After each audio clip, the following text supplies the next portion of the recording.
Good afternoon, fellow social workers at the Asynchronous Group Social Work Conference. My name is Tony Smith. I am a social worker in Phoenix, Arizona.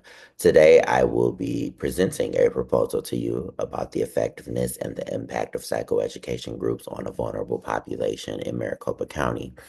I welcome feedback. I welcome open conversation. I welcome suggestions and any type of engagement after the presentation on how this proposal could be stronger, what the strengths are, what your overall feedback is, and just any information that you can offer that may be beneficial. Please bear with me as I prepare for the presentation.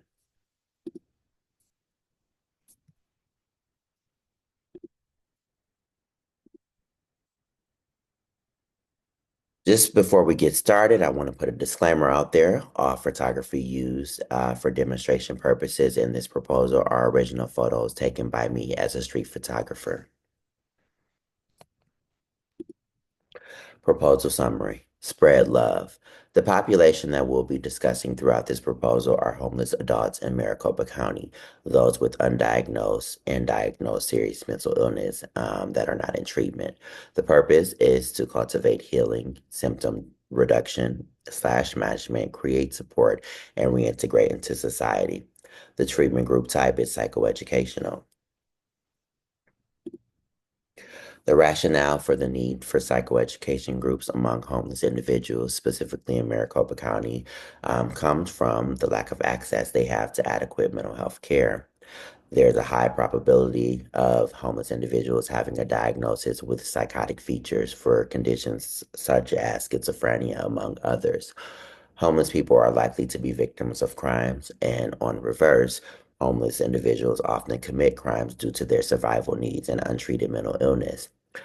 The rationale also includes that having psychoeducation groups for this designated population, it targets treatment goals for them and creates support strategies for them and enhances managing symptoms and emotions, which contributes to their overall stability and marginal functioning.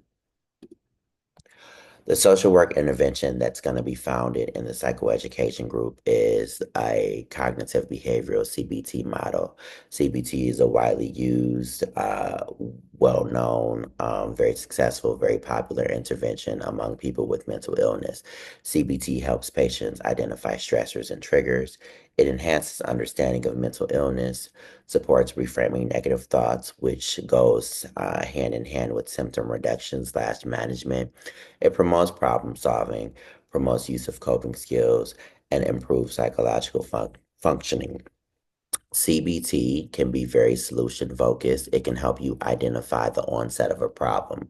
It can help you identify what situations bring stress. It can help you know what to do in a crisis when you're gonna be stressed out, and it can help you with coping skills that can de-escalate you before you reach the point of return or you reach the point of reactivity. And we believe that psychoeducation groups for homeless individuals focused on this core intervention can definitely help them with managing their mental illness along with other attributes of therapeutic intervention.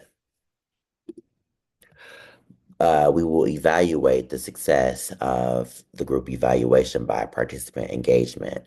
Whenever we have participants that are engaging, they're sharing, they're talking, they're asking questions, they're giving suggestions to each other. They're coming together to talk about things that they've been through within their lived experience.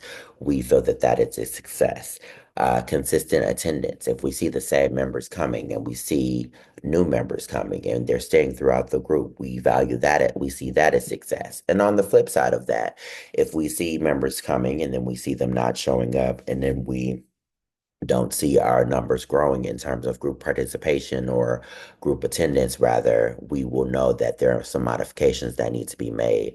Another way we'll evaluate success of the group and the effectiveness of the group is demonstrate understanding of the material.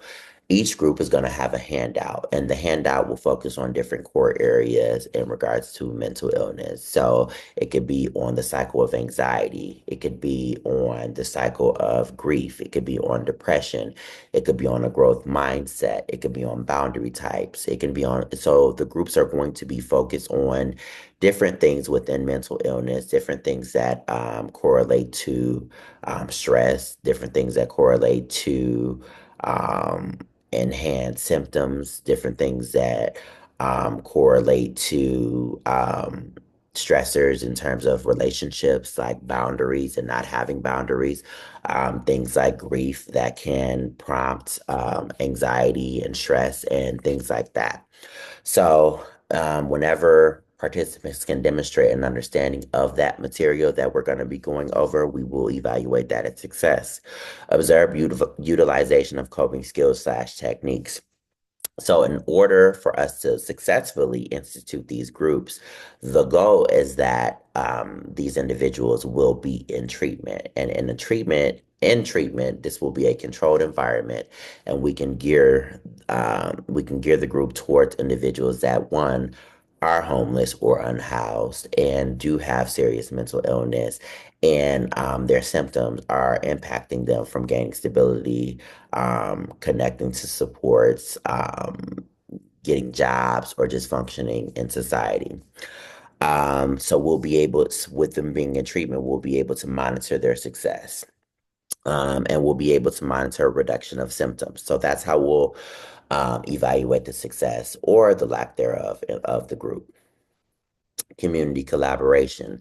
Psychoeducation groups cultivate safe spaces, support for individuals facing common challenges and barriers, often arising from similar experiences. We have found that lived experience and bringing together people in a support group type of manner with lived experience creates and enhances support, and it facilitates and fosters an environment of stress among the people, the participants, because they understand that they're not going to be judged from a lens of someone who's not in that situation. They'll be understood from the lens of someone who can identify with that situation because they're going through it or have been through it. Connections turn into natural supports. Our thought is that a lot of homeless individuals are homeless because of maybe their symptoms have gotten out of hand, and they're no longer stable or can provide for themselves, or family members have kind of distanced themselves just because of the stress of trying to be there for a loved one that has mental illness. And when you come into a group environment such as this, you're creating natural supports with other members. And natural supports turn into ongoing supports for accountability, ongoing supports for crisis management, ongoing supports for just checking in and, making sure that things are going well, and just having someone to talk to that not only understands, but is not judging you, and they're letting you know, like, give yourself grace. Everything cannot be done at once.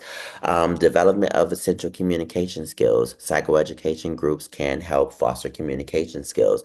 A lot of times when you have people that are homeless or have been on the streets for so long, they have developed they become constricted, and they are very boundary driven when it comes to communicating with others. They're not trusting. And so being in a group environment such as this can foster communication skills and teach people how to trust each other and teach people how to be able to articulate their needs in a safe way for them and a safe way for others. And we have found through research that psychoeducation groups are more cost effective as opposed to individual therapies. So, with references, these are our references for the information presented in today's presentation. We hope that you find this information beneficial. We really believe in the impact that psychoeducation groups can have on the homeless population in terms of becoming stable, obtaining marginal functioning, reintegration into society, building meaningful relationships that can help with ongoing treatment post-discharge, learning how to identify when you're going through normal stress versus when when you're affected by symptoms of mental illness, developing coping skills like mindfulness or deep breathing exercises or journaling or or exercise as ways to reduce your stress. Our hope is that when these individuals leave our program and are discharged from treatment, and they can, one, recall what they learned from psychoeducation group. They'll have the material from psychoeducation group to help them along the way if they become stuck or in a bad space, and that this information will help propel them to the next level of their treatment because we know it's going to be ongoing. In order for them to be able to provide for themselves financially and get a job and work on a resume and trying to transition to that transitional living point, they'll have to become stable. So we're hoping that our psychoeducation group in that initial treatment plan will help them propel to that next level of transitional living where they do have the capacity because they're now under medication management and have these coping skills and have built supports from the group to be able to, focus on job and career development, building a resume, building a career, and reconnecting with some of those lost relationships like family members. So I welcome all feedback to this presentation. Thank you for bearing with me, and thank you for listening to me today. And I just am very interested into hearing your feedback.